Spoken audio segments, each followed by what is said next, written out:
Hey everybody, welcome back to this week's comic book review, and the next comic book we will be talking about is Blackest Night, Flash, Part 2 of 3.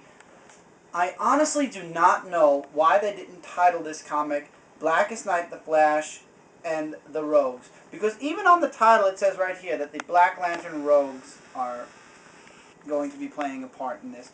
Being honest with you guys, the comic starts off with the Rogues, then goes to Barry Allen, the Flash, then goes back to the Rogues at the end. So you've got basically a Rogue sandwich with the Flash right in the middle. I guess you can call the Flash the salami of the sandwich. Starts off with the Rogues, like I said, they're fighting the Black Lantern Rogues. Then it goes to Barry Allen, who is now a Blue Lantern, and he's going off trying to save everybody, trying to get the people were alive, who are now being controlled by the Black Lantern rings, back to out of the Black Lantern rings control. Whatever you see, Firestar, they're trying to save Jason. I forget his last name. Whoever the current Firestorm is, out of Ronnie, whatever his last name is. I can't pronounce his last name anyway. It starts with an R. His body, and it doesn't work because you got Zoom, or the Negative Flash, running around trying to stop him. And it's just like a lot goes on. But I actually enjoyed the Flash part more than the Rogue part. Then the comic book ends with the Rogues again, with Captain Boomerang. His son tries to, he gets in the middle. They're going to kill Captain Boomerang, the Rogues. And his son basically stops them and takes his father and runs away. And the last words in the comic book are, I have a way to save you, Dad.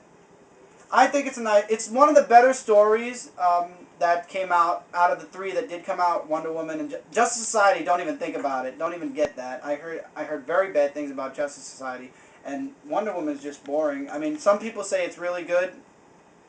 If you want to get anything, I'd be getting this. I'm actually enjoying this a little bit more, and you're getting to see the Flash as a Blue Lantern. It's okay. I mean, it depends on what you like. I'll be honest with you. I like Wally West a lot more than Barry Allen as the Flash, but I'm sure a lot of people would disagree with me. Okay, a Siege tie-in, Dark Wolverine, number 82.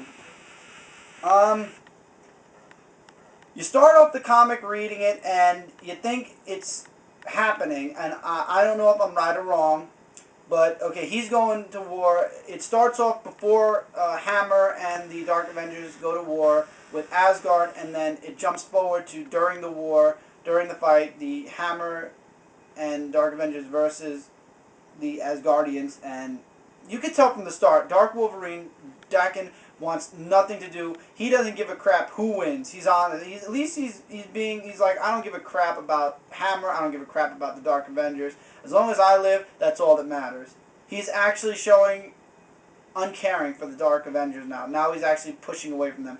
But then this is the part at the very end that makes me believe that this comic is bullshit. This comic is not happening, and if it is, I'm very surprised. This picture right here, where, I mean, you're going to have to really zoom in on the middle.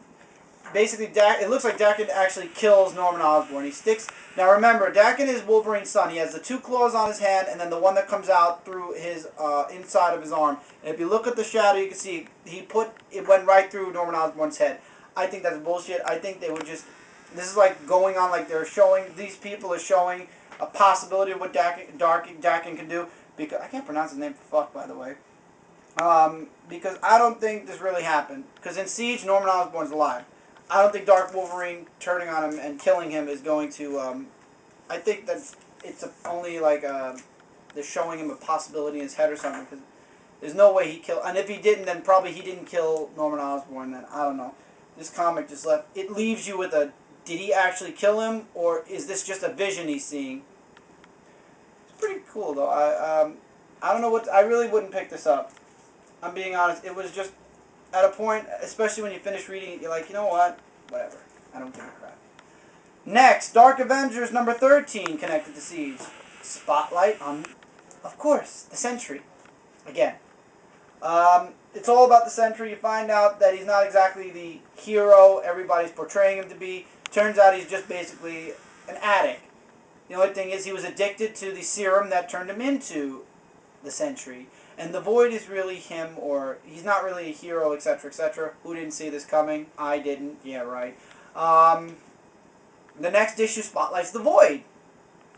Basically, you find out that the Sentry is a drug addict, or he was a drug addict, and then he becomes addicted to the serum that turned him into the Sentry, and he wants more and more and more. And he's a monster. He's not really a hero. Everybody believed he was a hero. Even his wife believed he was a hero, and in the end, he wasn't. And they take you back to the point where she shot him in the head. I forgot what Dark Avenger issue that was. It was before I started collecting. And this comic is focused on that point in time where she's telling the whole true story. So if you want the true story of the Sentry, here it is.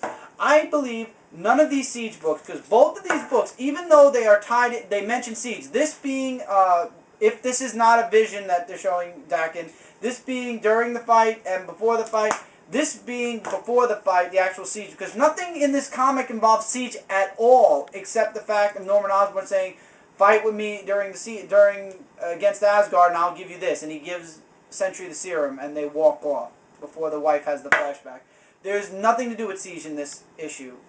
You could just ignore this piece over here. It has nothing to do with Siege at all. Both these comics were disappointing. Dark Wolverine, I know it's going to be a vision, or it's going to be like somebody messing with his mind, because there's no way he killed Norman Osborn. There's no way they're going to just have Norman Osborn die off in the very beginning of Siege, so you know that it was just a ridiculous tie-in. And this is not a tie-in at all.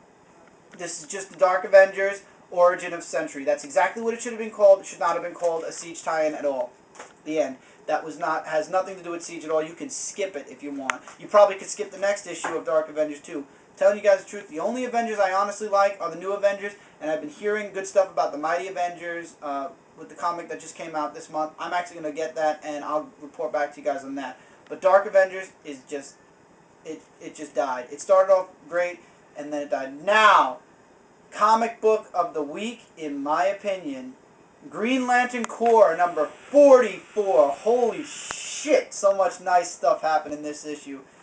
Mogo, who is the planet with the Green Lantern logo on it that shows up at the end of the last issue, shows up finally, and he's analyzing what to do to rid Oa and stop them from the Black Lanterns from compromising the power battery. While you also have Guy Gardner as a Red Lantern. Kyle Rayner tries to stop Guy Gardner. He breaks through to him for like a brief second, and then he goes back into his rage or whatever shit goes on in your head when you're a Red Lantern. And in the end, he thinks that Kyle's still dead, that it's all a trick. So, when the battery falls, I'm giving you guys huge spoilers with this issue. If you don't want to know this, you might as well fast forward about half a minute to a minute. When the lantern falls, Mogo takes over, and he lifts everybody off of Oa. The Green Lanterns, the Black Lanterns, hell, even Guy Gardner as a Red Lantern, and pulls them onto his planet, or his being.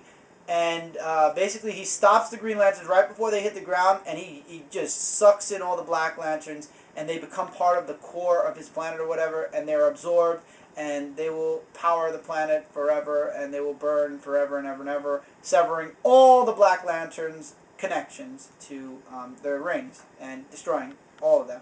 So Oa's in bad shape, but Kilowog is signaling all the lanterns to go back to Oa now, since all the Black Lanterns are gone. But in the last page, yes, I'm going to do it. I'm going to show you guys the last page. There were a lot of nice splash arts in this comic. I really liked it. This is the last page. I think the Black Lanterns are done with the Green Lantern Corps. I think now all the Green Lantern Corps is going to be about is Red Lantern, Guy Gardner versus the Green Lanterns, and getting that ring off of Guy Gardner's hand. Okay, with that, I will be back with the last part of this week's comic book review. I'll be running through all the comic books one more time for you guys, and I will be giving you guys some news that I have heard from tonight. Brand new news all the way from back to last Wednesday. So I'll catch you guys in the last part of this week's comic review. Stick around.